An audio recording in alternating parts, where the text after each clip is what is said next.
السلام علیکم دوستو۔ واقعی وہ خوش قسمت لوگ ہوتے ہیں جن سے اللہ پیار کرتا ہے اور انہیں ان لوگوں کے ساتھ کنیکٹ کر دیتا ہے جن پر اللہ انعامات کی بارش کرتا ہے اور اللہ ان کو مشکلات کے راستے پر ڈالتا ہے تاکہ بعد میں ان کے گرم اشکوں کو ان کے تڑپتے ہوئے دل کا سکون بنا دے۔ جان لو وہ وقت بھی اللہ ساتھ ہوتا ہے جب ہم بے بس اور لاچار ہو جاتے ہیں۔ اللہ اس وقت میں بھی ساتھ ہوتا ہے جب صبر سے ہمارا دل لبریز ہو جاتا ہے۔ اللہ اس وقت بھی ساتھ ہوتا ہے جب ہر طرف سے ہمارے دل ٹکڑے ٹکڑے میں بکھر رہ جاتا ہے۔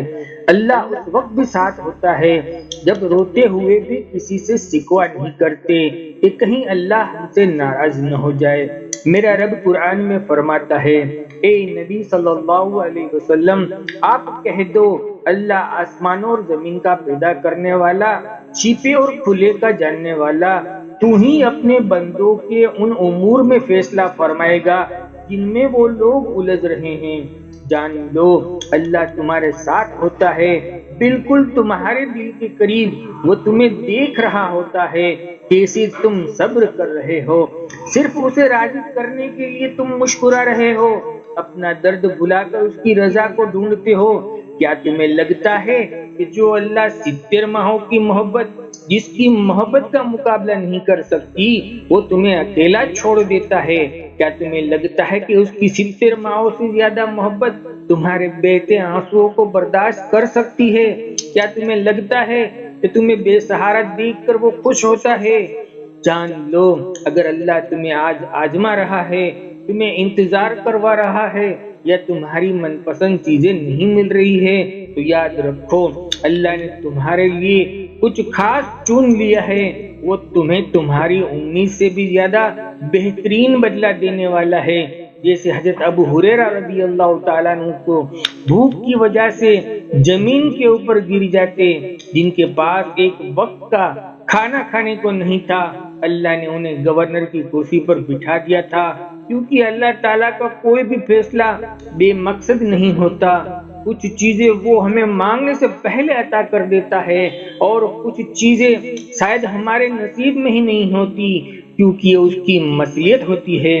ہر زمانے ان کے سامنے آیا ہے، وہ ہماری فطرت سے واقف ہے، صرف وہ جانتا ہے کہ ہمارے لیے کیا اچھا ہے اور کیا برا۔ ہم اس سے شکوہ نہیں کر سکتے کہ ایسا اس نے کیوں کیا۔ وہ حضرت ابراہیم علیہ السلام کو آگ کے اوپر پہنچا دے، حضرت یونس علیہ السلام کو مچھلی کے پیٹ میں پہنچا دے، وہ حضرت یوسف علیہ السلام کو جیل میں پہنچائے، وہ حضرت حسین رضی اللہ تعالیٰ عنہ کو کربلا کے میدان میں پہنچائے۔ وہ جس طرح چاہتا ہے، جس سبب سے چاہتا ہے، وہ اس کو آزمائش بنا دیتا ہے۔ میرا رب قرآن میں فرماتا ہے، اگر اللہ تم کو کوئی تکلیف پہنچائے تو اللہ کے سوا اس تکلیف کو دور کرنے والا کوئی نہیں۔ اگر تم کو کوئی نفع پہنچائے تو وہ ہر چیز پر پوری قدرت رکھتا ہے، تو وہ اللہ اپنے ہر بندوں پر غالب ہے۔ جان رکھو ہمیں بس اس کی مصلحت پر بھروسہ کرنا ہے، کیونکہ اللہ کہتا ہے، بے شک ہر مشکل کے ساتھ آسانی ہے۔ اللہ تعالیٰ امتحان لیتا ہے، تمہارے صبر کا امتحان، تمہاری دعاؤں کا امتحان، تمہارے توکل کا امتحان، تمہارے انتظار کا امتحان، تمہارے صبر اور برداشت کا امتحان۔ یہ امتحان سہنا مشکل اور دشوار بھی ہوتا ہے۔ کبھی کبھی ہم تکلیف برداشت نہیں کر پاتے اور اپنی دعاؤں پر توکل کرنا چھوڑ دیتے ہیں۔ جان لو اللہ تعالیٰ کا امتحان تکلیف دینے کے لیے نہیں ہوتا، بلکہ اللہ ہمیں اسے اتنا قریب کر دیتا ہے کہ ہم اسے محسوس کر سکتے ہیں۔ ہماری دعاؤں میں خلوص بھر گیا ہے، تمہارا دل یقین سے بھر گیا ہے۔ یہ تمہارے امتحان تمہارے دل و دماغ پر پڑی درد کی اس دھند کو آہستہ آہستہ مٹا دیا ہے۔ اب تمہیں رب کی رضا حاصل ہو رہی ہے۔ جان لو زندگی میں اداس ہو جانا، رو لینا، پریشان ہو جانا یہ نارمل بات ہے، کیونکہ حالات ہمارے کنٹرول میں نہیں ہوتے۔ آنسو روکنا ہمارے بس میں نہیں ہوتا، دل گھبرا جانا ہمارے بس میں نہیں ہوتا، لیکن ایسی سچویشن کو اللہ کی رضا اور اس کی حکمت سمجھ کر بھول جانا، اس کو اگنور کر دینا ہی اچھا ہے۔ بہت سے لوگ ایسے ہوتے ہیں جو دکھ کو چھوڑ ہی نہیں پاتے اور زندگی کو